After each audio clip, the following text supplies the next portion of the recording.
I wasn't always a free man. It took a lot of pain, a lot of determination, and a lot of hard work to get where I am. And while the friendships may not have lasted, the skills that I learned and the courage that we showed will stay with me. My name is Neil Westwood, and this is my story. The caper was set to begin at 6 a.m. The three other schmucks and I went about our morning business like usual, donning our accursed uniforms for what I hoped to be the last time. I asked the others to meet me in the mess hall at 6:45. Lucky enough, they made it with seconds to spare. Now, my friend Monty was called many things, mainly moron and idiot, but for all intents and purposes, we will refer to him as the maniac. From burning down houses to eating horses, this psychopath had done it all. Bobby was that clumsy, nerdy fella that no one paid much attention to. He was a wonderful map maker, don't get me wrong. He was just a little bit off. After robbing a convenience store, I figured that he just needed a break.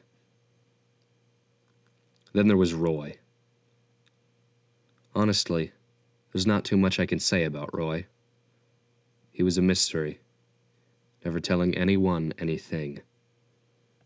He stole his dad's step car, and we'll leave it at that. As for me, I'd been wasting away at the academy for 5 years.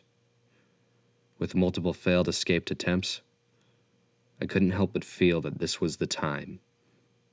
Especially being that I had friends now. I was never too good at making those before. This meeting was special, and not just because it was the last one, because it was the big one.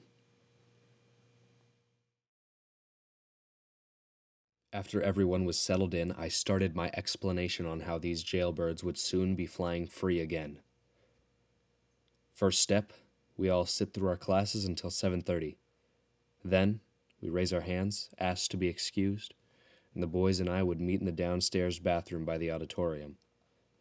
With the shed in clear view from a nearby window, it was only a hop, skip, and a pedal away until we reached the warm arms of freedom.